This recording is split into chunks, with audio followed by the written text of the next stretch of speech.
would like to thank our amazing sponsors, TouringPlans Travel. Their destination specialists work with you to plan and book your trip, whether you're traveling to a theme park, headed out on a cruise, or wanting to get away anywhere in the world. As experts in smart travel, their agents suggest the best itineraries and activities to fit your family's needs and handle all the reservations on your behalf. There is no cost to you or your family when using TouringPlans Travel services, and you may even save some money if discounts become available after booking. So head over to touringplans.com/travel and tell them Rope Drop Radio sent you. Now, on to the show. Helping you navigate the Disney parks. With the hope that it will be a source of joy and inspiration to all the world. You're listening to Rope Drop Radio. Welcome to another Rope Drop Radio. Derek and Doug talking all things Disney. And Doug, it has been a while since we have not done a trip report, it feels like. Oh, right? The trip report is over for a little while. Not long. For like 2 weeks. Not and long. then I go to Disney with my son. So we're taking a break, but not really a break. We're actually going to dive into the DAS system at Disney this week. Yes, a very important topic. Lots of people need to know about, and it's very helpful for those that need it. So we will get into that because we don't use it. We don't fully understand it. So but we have a guest who does. But before we jump into her, we need to give a shout out to some new Patreons. Thank you, Jessica Leverage, Maggie Ray, Ashley Martin, and Jen Nielsen for upgrading. She's one of our early Patreon members, so thank you so much. She might be the longest. I'm pretty Patreon sure she member. is, Jen. So, and all the way up north in Canada. So, thank you so much for your continued support and getting all the bonus shows, the after shows. When we do trip reports, and we go a lot, we do special Patreon-only shows that have some really great things when you hear our inner Disney side, usually from the parks. It's fresh. Yes. It's not filtered. And so different levels get different types of audio shows, and then the top levels get a monthly Zoom. Derek, you have to plan when the July Zoom is yet. Yes, I know. I know roughly what day it will do. It's right before I leave for the Star Cruiser. Again, I will be doing a Zoom with our amazing Patreons. And then I'll be doing August, and that's for the top tiers. So, all right, moving on. So thank you all the patrons. Apple Podcast reviews. Leave a review. We will read it. A 5-star review. 5-star. We will read it on We did get air. a 1-star review this week. We did. We talked about it on Patreon. So if you want to see that 1-star, go check it out, and then leave a 5-star to offset it. Facebook group had a nice chat about that. Thank you, Patreons. Made Derek feel better. Anyway, leave a 5-star review. We will read it on air eventually. We're all the way back in February. This is our final one from February, Derek. We're getting almost caught up. All right. Genuine and Useful Podcast by David Smith 615. I believe he is a patron. I think that's the. I mean, is it David Smith? David there Smith? could be others. That is a little bit of a common name. I'm going to be honest. But I'm hoping that's him. Okay. Anyway, he'll let us know. This podcast provides a real look at the Disney parks, the highs and the lows. They give easy-to-follow tips and advice based on experience. They are inclusive to the first-time park goers as well as the annual pass holder. Derek and Doug seem to have a lot of fun when recording these podcasts, which in my opinion gives them the edge over the other Disney podcasts available. So that's a great review, I think. Nothing says fun like Derek and Doug. Right. I mean, well, yes, correct. Facts. We are all about having fun. Yeah. And we do talk about the highs and the lows. And I think today is one of those episodes about giving good tips and advice based on experience. So segue, Derek. There you go. Absolutely. Someone with experience. Yeah, today we're going to talk about the DAS system. And because neither of us have ever used it, we have to have someone on that has and knows how to take advantage of it. So today we welcome a destination specialist with TouringPlans, Jill. Thank you for being on Rope Drop Radio. Oh, thanks you guys for having me. It's a pleasure. Well, thank you so much for joining us. But let's start with you giving the rope droppers a little bit of your Disney background. So I've been in this business for going on 7 years now. And I think it all kind of started with, the wonderful world of Disney on Sunday nights when I was a kid. We didn't have a lot of money growing up, but as a Midwesterner, when we did finally get to Disney, I think I was about 9, maybe, we drove, right? So all the way from Kansas to Florida because that's what you do as a Midwesterner. And that was when there were only two parks. It was just Epcot and Magic Kingdom. And I fell in love with it. When my kids were a little bit older, because they both have sensory issues, I took my daughter first to the parks when she was about 7 or 8, I believe. And we fell in love all over again. Like it was wonderful. We had a great time, and my career just kind of built out of that love for Disney and the pleasure that you get being with your family and not having all the stress that comes with the family. You don't have to plan your meals, you don't have to clean up, you don't have to be a responsible parent. You can go and have fun with your kids, and that's just such invaluable time. To just enjoy that time with the Yes, family. have fun with the kids. Yes. Yeah, because so often, we're trying to get them to do their homework, or we're driving them to sports, and it's just, you don't really get to enjoy your kids for who they are. But when you're on vacation with your children, you get to almost meet them on this new level, as people instead of just your kids.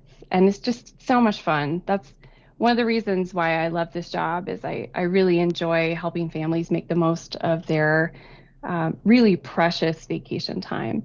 Don't leave those days on the table. You take every vacation day your employer will give you. Yeah. That's right.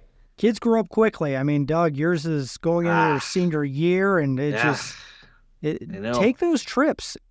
Talk about spending time with your kids. I went driving with Alden tonight, and that's not much fun. Riding Test Track, where it's a similar experience, much more fun. Oh, I like that. It's good. I don't know how to transition that into what we're talking about today, but that is good advice right there. Just read the next line. There it is. There you go. So let's talk about DAS. Jill, why don't you first explain what DAS is?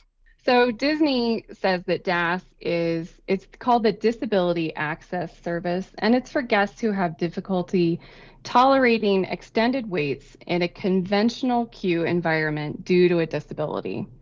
So that can mean a lot of things to a lot of people. I'm not going to talk tonight about what kind of things are covered under DAS and what aren't, because it's really an individual experience.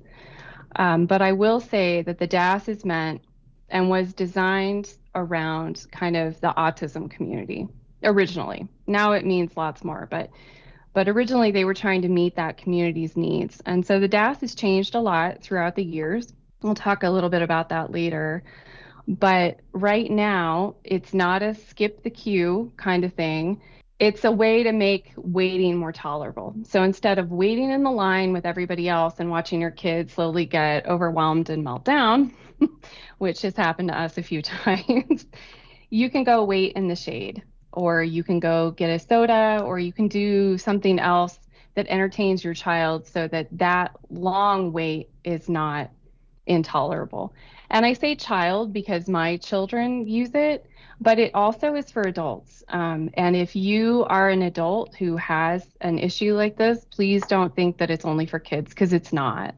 It's for everybody. So as far as who can and can't get the DAS, it's for all ages, right? And then lots of different types of people then?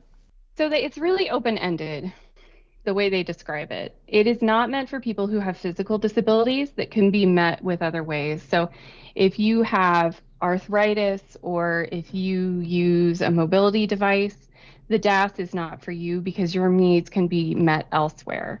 I work with a lot of clients who use scooters in the parks because they are so big. So even if they don't use scooters or mobility devices in day-to-day life, then they might use them in the parks. Because, I mean, what is the average that people walk in the parks? Like 10? It's crazy. It's insane. It's insane. This is why I tell people, too, with little kids who don't use strollers at home, you want to use a stroller at Disney. Yep. Those little legs get tired. Yep. So if your need can be met in another way, like with a mobility device, something like that, then the DAS is not for you. I can really only speak to my experience using the DAS for my kids. They have sensory processing disorder. So we use it that way. And let me see if I can explain it without being too explicit about my daughter. So my daughter's 14, and I asked her if I could talk about her on the podcast, and she said yes. Okay. So when we first started using the DAS, we didn't use it the first year or two we went, and every single time we would get through the line, get through the ride, and have a giant meltdown in the gift shop, like clockwork. And at some point after our second trip, I thought, this is getting ridiculous. And she's stressed out and I'm stressed out, and we're just not getting the kind of experience in the parks that we should. I thought the DAS isn't for us. We don't need it. It's going to be fine. But the DAS is meant for people like us. And it's completely changed how we do the parks. It's been great. So speaking to my experience like that, using the DAS for those kind of issues. There are some physical disabilities that the DAS also works for. And again, you just would need to talk to a CM about that to see if you qualified.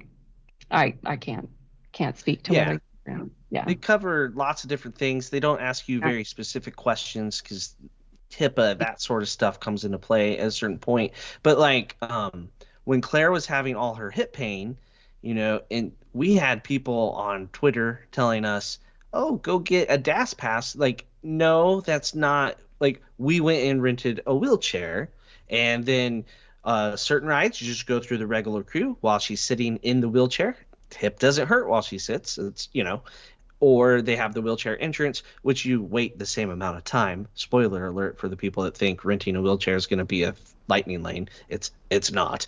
I think a lot of times it actually takes a little longer, but it's just the way the world works. So like that would be like, not a reason. Like you keep mentioning the physical sort of thing, right?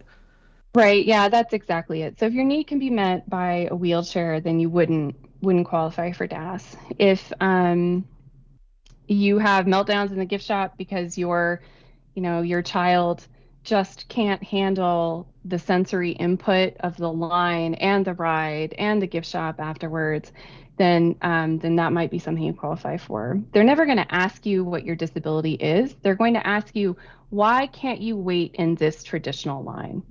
So when you are getting the DAS, that's what you need to be thinking about answering.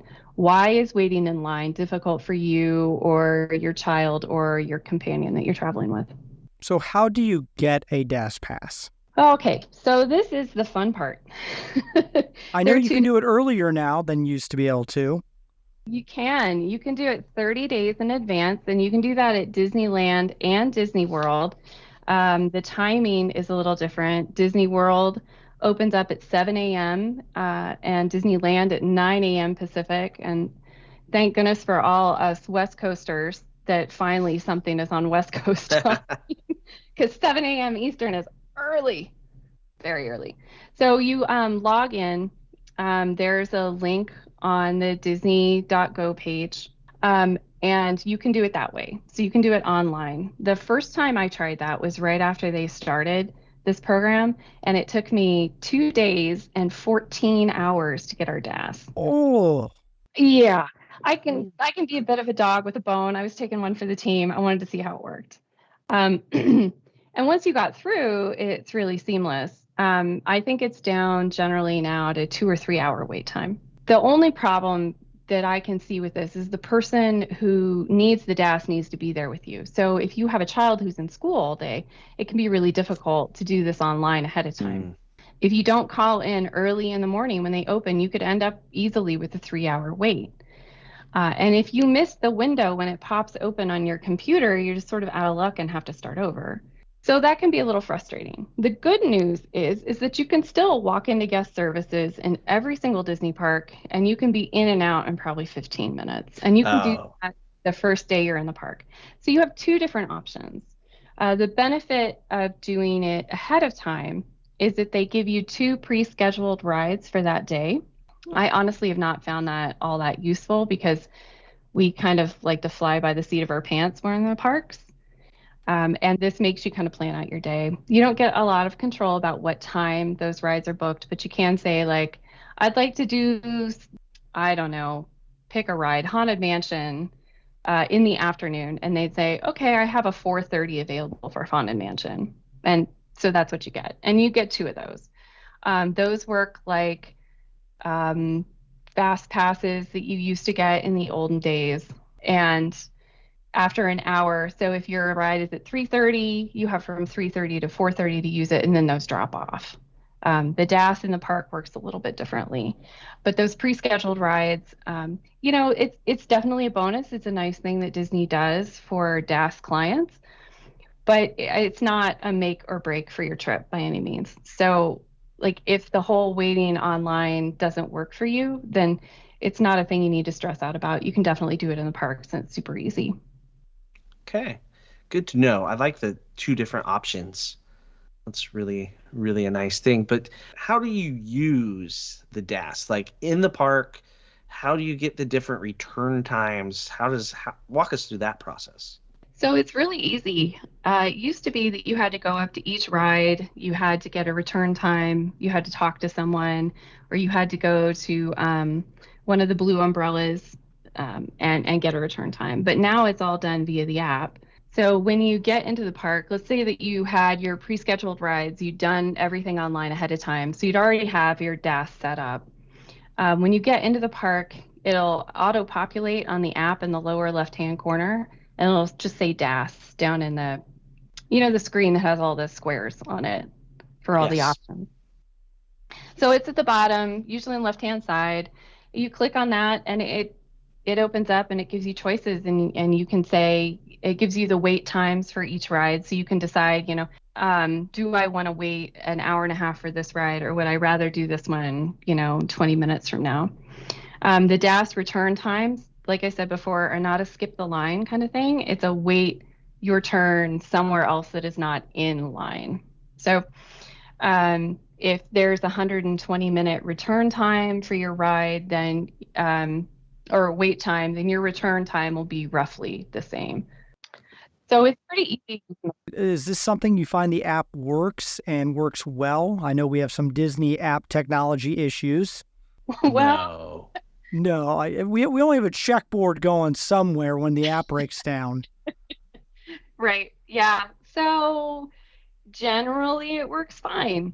When it doesn't work, you can always go to the umbrellas and get those return times the old-fashioned way. We had an issue at Disneyland where the app just simply wouldn't populate the DAS button on our phones. And they told us that, this is my favorite part, my phone wasn't new enough. And I said, I got my phone 2 weeks ago. It was a brand new Google Disney. Pixel. I was like, it's brand new. It's great. Yep. Never their problem. Nope, not at all. It's always your problem. Yeah, well, it was, yeah. So that was a bit of a hiccup, but for the most part, it works really well. I've heard that it works well.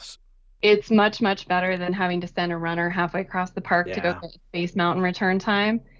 And it's way better than taking your kiddo who is all set to ride, Space Mountain, and taking them out to the front of the queue only to tell them, like, I'm just getting a return time. We're going to come back. I could see that. That is a huge source of meltdown. That used to be the way you had to do it. So this is a huge step in the right direction. Well, that's good. Yeah, taking the kid to the attraction and then not doing the attraction. That's abusive. That's wrong. That's hard. It was not necessarily an issue we had because that's not where my daughter's hangups are. But, and I say hangups in the gentlest, kindest way. Definitely not trying to come down on anyone's child or adult who has trouble with this, because it is just tough. But yeah, it was rough, and I think they got a lot of negativity pointed at them because of that. Because you get this kid, and this pass is supposed to make things easier, right? And it's literally making things harder. I get about 5,000 to 7,000 less steps in the park now that I can do the DAS online. That's a lot less Dole Whip you can eat then. Yeah. Well, there's that. Look at it. That doesn't really stop me. Yeah, okay. Well, as long as that doesn't stop you. Come on. We all know that calories don't count in the park. Not at Disney, no. Not at all. So how many people can use the DAS? Is it just like a parent and the child, or like can the whole gang go in? How does that work?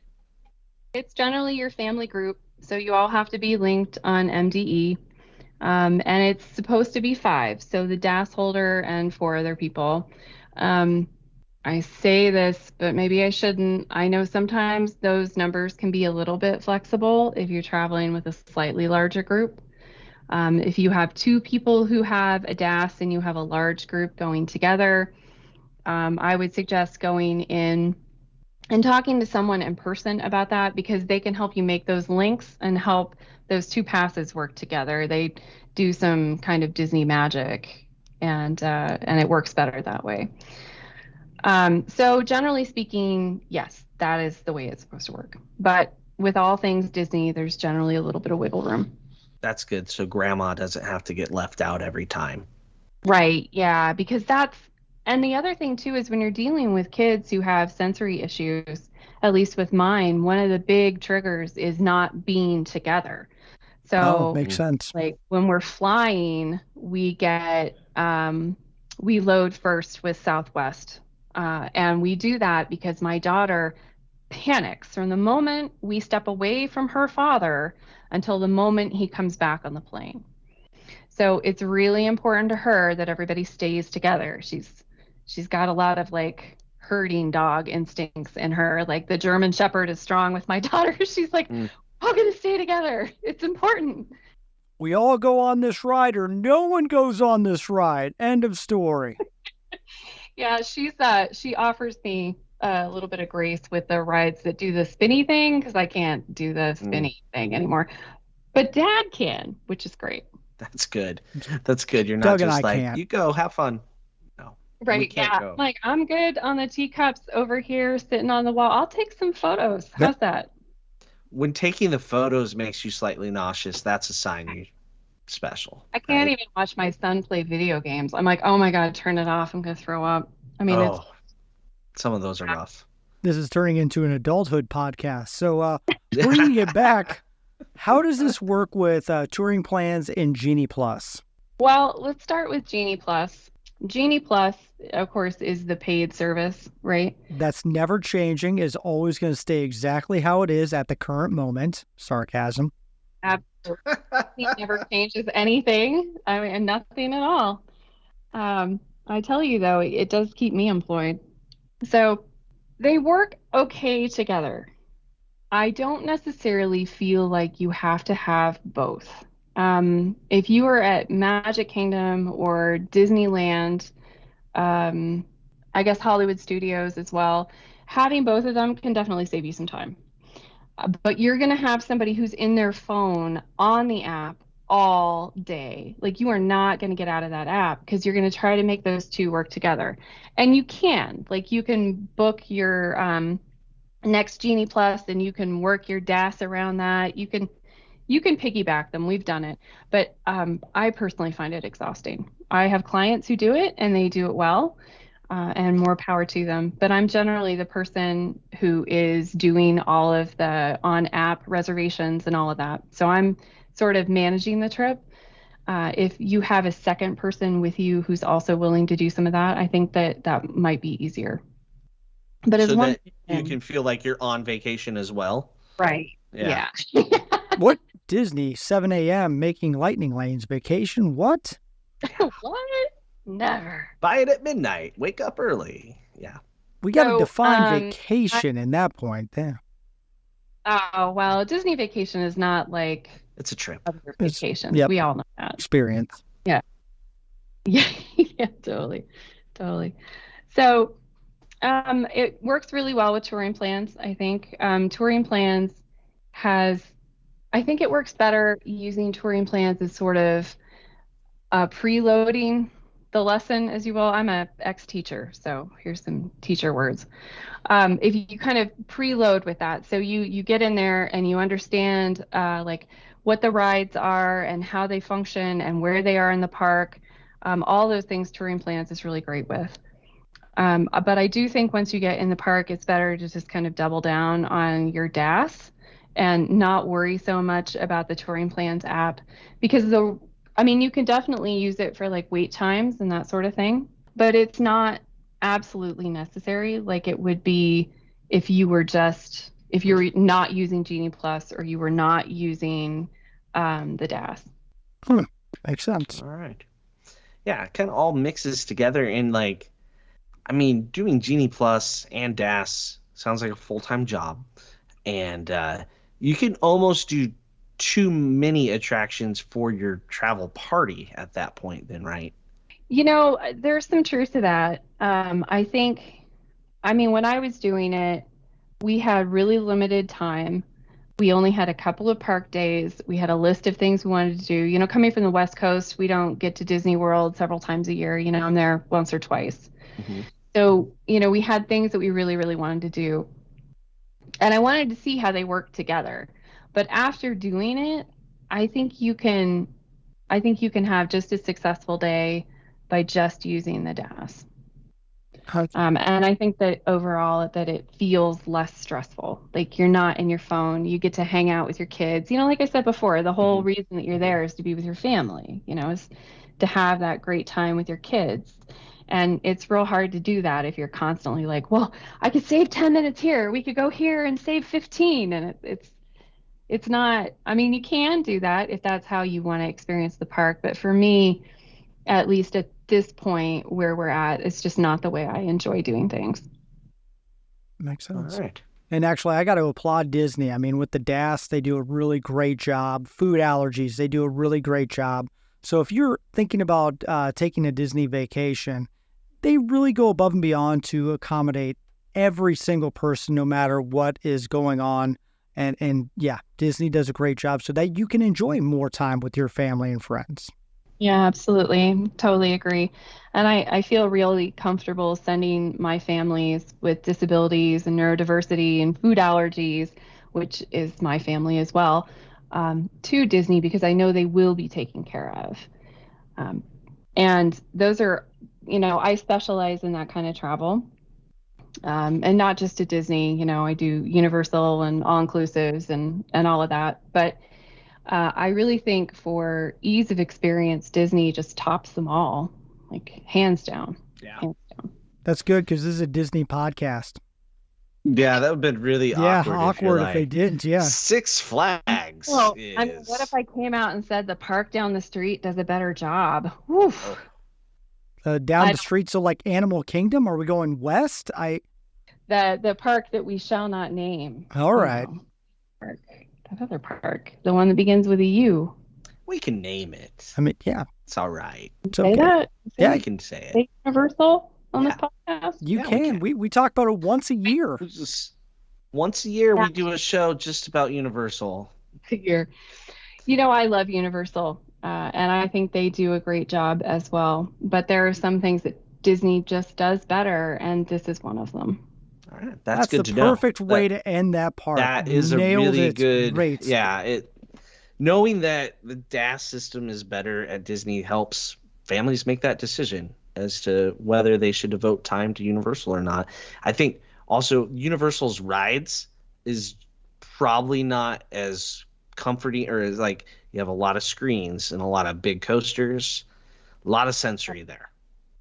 It is, you know, it's a really different experience at Universal. And, you know, you find that sometimes we'll say like people age out of Disney, but here I am pushing 50. I'm not aging out of Disney. Neither are we. No. But we do enjoy Universal. I mean, we do love the roller coasters and stuff. But if you've got younger kids, sometimes the offerings are a little bit limited. Or shorter kids. Shorter kid. Well, yeah, that really is. I'm well aware. Yeah. Derek can't get on all the rides. No, I can't. I'm short. I'm shorter than Doug, which is crazy. He can get on everything. I was joking, everyone. It's close, but we're both close. He has to put tissue in his shoes. Sometimes. Yeah.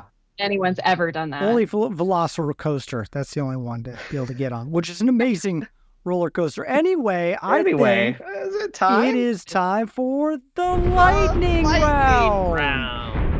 Congratulations, Jill. You have made it to the lightning round. This is where you answer with things that are related to Disney, Pixar, Marvel, Star Wars, however you need to fit it under the Disney umbrella for your favorite of what we ask. There are points. It is scored, but it's entirely made up, so they don't matter. Are you ready? I'm as ready as I'm ever going to be. All right, here we go. Favorite Disney movie? Oh, I think it's a tie. I'm old school. I love Robin Hood, but The Emperor's New Groove is. I really love The Emperor's New Groove. There That's a is a good one. tie that Yep. no one could have predicted. Nope. That's No, never been said on the that's- show. Congrats. I think we've heard both individually, but Never that's, together. I don't know, probably negative points on that one. Anyway, no, I'm joking. I'm joking. Jeez. It's a rough crowd, I know. All right, favorite Disney character? Oh, there's so many of them, but right now I really love Rocket Raccoon. That's a fantastic one. I take it you've seen Volume 3. Yeah. Yeah, I just enjoy how he learns how he's a raccoon. Pretty great. Yeah. All right. And by the way, I love Emperor's New Groove, so I'm just joking. It's David Spade. Well, if you didn't love Emperor's New Groove, then we, might need to talk to your wife a You little don't bit. like Yep. humor if you don't like Emperor's New Groove. It's really funny. All right. Favorite Disney villain? Oh, Yzma, hands down. Okay. Makes all sense. right. Yep. Favorite Disney song? The Bare Necessities. Oh, Oh, classic. yeah. It's a good one. All right. Favorite Disney park? Disneyland. Disneyland is the classic park. It is such a special place, I know this sounds so cliche, but to go and walk in Walt's footsteps, to see the things that he designed, the creativity, and it blows me away every time. Yep. Very Every time. cliche. Yep. You got it, though. Yep. You hit the nail on the head with that prediction. All right. Favorite classic attraction? You define classic. Oh, I get to define classic? Yes, you do. Well, I would say, okay. So I love anything mid-century modern, and I love the original Disney rides and stuff. Even if they are a little cheesy, they're my favorites. So Carousel of Progress and the People Mover are hands down two of my favorites. I could get an iced coffee and ride People Mover all afternoon. Are we sure those are classics? No, I'm joking. See, now I heard your other podcast, and I am sure that these are classics. Those are classics. We have some stuff that I'm like, well, that makes me feel really Oh, old. when my you call kids that came on the classic. show, yeah, they did not understand classic at all. Or like college age people, like, yeah, I guess that is older than you. Okay, moving on. Yes, those are great choices. People Mover all day. and Carousel of Progress, my two favorite. All right. Well, not my favorites, but they're up there. They're not the Jungle Come on, Cruise, they're but your they're favorite. close. Yeah, they're my favorite and Tomorrowland. Okay, I guess that's fair. I mean, Yeah. they're All right. from both in Tomorrowland. Favorite modern attraction? You define modern. I really like Guardians of the Galaxy California Adventure. I think it's the music. It's just so much fun.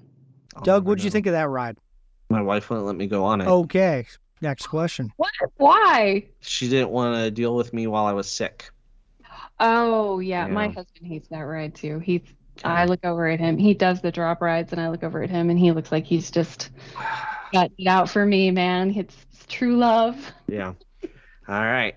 Favorite Disney resort? Oh, I'm such a West Coast girl, man. The Grand Californian. If I could figure out a way to live in that hotel, like an old school Hollywood movie star, I'm in. Like, it is such a beautiful place. I do love that resort. It's phenomenal. The food is great. It's just gorgeous. Everything about it is wonderful. I love the access to the parks. Oh, isn't that Like, great? They got it. The rumors were about the resort in front of Epcot, right? That was going to have its own entry. What's wrong with Animal Kingdom? Come on, Disney World. Let's figure this it out. Okay. Yeah, I mean, it's really special, and It being is. able to walk right into California Adventure, it's phenomenal. And Mhm. if you've got kids who want to spend a little time at the pool, it doesn't get any better than that. It's just so easy. Correct. All right. Favorite counter service restaurant? Cucina Cucamonga. It's the Biera tacos. Mm-hmm. If you've had those, Sure. they're amazing. Where are those located? That's over in California Yep. Adventure. In the pier area that's being remodeled right now. Okay. Yep. Got it. It is. What Yeah. is San Fran Tokyo is what it will be Yeah. called any day now, right? Like, We're gonna we're gonna head out to Disneyland in the end of August, and so I'm hoping all of that stuff is open and ready to go. But I'm really looking forward to that. when we were there in May, the food was all open, but like the remodeling wasn't done. If that makes Yeah, sense. it's my understanding that it's kind of opening on a scaled basis. So some things are open, some things aren't. So hopefully by the end of August, though, it'll all be open. I love that little food court area because you can go get several different things there in California Adventure. California Adventure, they got some things I really like there. Anyway, moving on. This was supposed to be lightning, and I'm talking way too much, Derek. All right, table service. Favorite table service. I really love Garden Grill. Yay! I really am a big chipmunk fan, and living with the land is one of my top favorite experiences at Epcot. So that's a fun one, and it's so relaxed and laid back. Yeah, and you spin. Yeah. It's fun. All right, favorite Disney snack. Oh my God, the GF churros at Animal Kingdom at Nomad Lounge. Did your wife get those this trip? She has not yet had those. I have had them. I think they're better than regular churros. I agree. They are what dreams are made of. They are so amazing. There was a gluten-free churro on the Fantasy that felt like the same thing. I can't remember if it was. Really? I don't remember where we had it. There was something they gave her somewhere. See, I'm only I about didn't get it. I'm a little over a year after diagnosis, so I'm still learning new things, like things that places I traveled before. It's like you have to learn how to do it all over again. So it's like start from scratch. It's a Fantasy had a GF churro. What's annoying about the cruise ships though is like they'll do the churro Mickey waffles, but they won't tell you when, and they won't do it every day, and it's like some of the food they keep a mystery, and so that I mean totally. Yeah, they never do you never know what you're gonna find. Maybe gone forever. You ask the next time, and they're like, "Nope, never done that before." I'm like, I am looking at a picture of it on a blog. Like, nope, never happened. Last week. Yeah, so the cruise line can be frustrating that way. Yeah, I agree. No, those Animal Kingdom ones are Derek. We've had them together. We have. Yep. They're amazing. Nomad Lounge. We didn't. Perfect amount of cinnamon and sugar on this. Oh, we got to talk about something else because I'm just all right. Booking Nomad Favorite Lounge. Disney drink, which could also be at Nomad Lounge. Oh, this one doesn't happen to be, but I do have enjoyed drinks at Nomad Lounge before.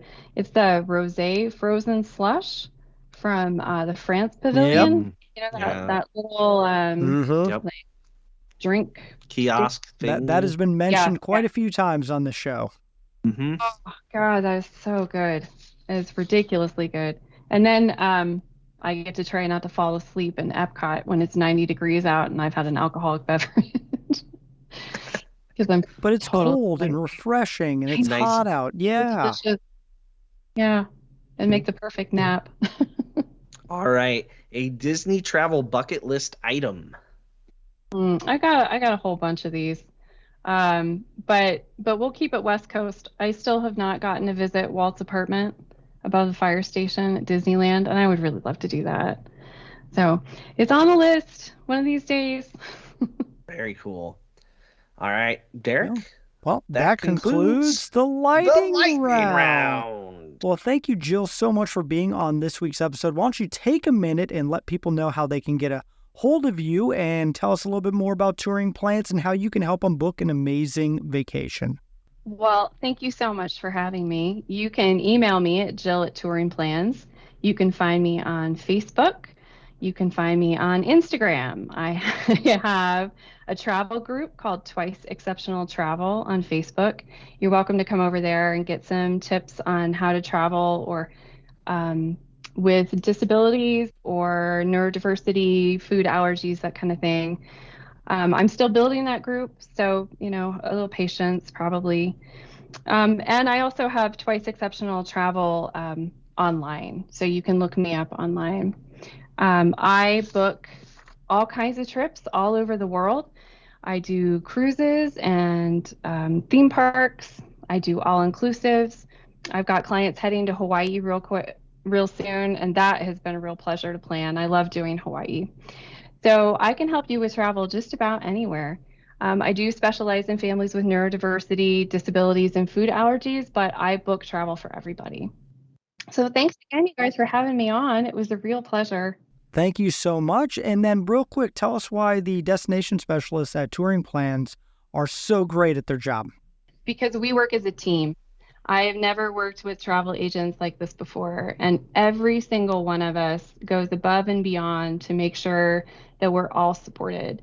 So you can book with any of us, and you'll know absolutely that you are going to have the best support possible and the most knowledgeable agents because we work together. Yeah, Well said. sums up perfectly. I got a cruise booked in a couple days at Pop coming up. All thank you to TouringPlans and the amazing destination specialists there. So if you want to book a trip, you're going to have to go to our show notes and click the link, and that will link you to one of the amazing destination specialists, hopefully Jill, and she can help you with having that incredible vacation. And then be sure to follow us at Rope Drop Radio on all the things and leave a review. And if you want to see that 1-star review we were talking about, please go look at that, have a chuckle, and then leave a 5-star review to offset it. But that is all the time that we have. Also, if you want to support the show, go into our show notes and follow along with our Patreon community. And thank you to all of our Patrons who support the show. But that is all the time that we have. So for Jill, Doug, I'm Derek. You've been listening to Rope Drop Radio.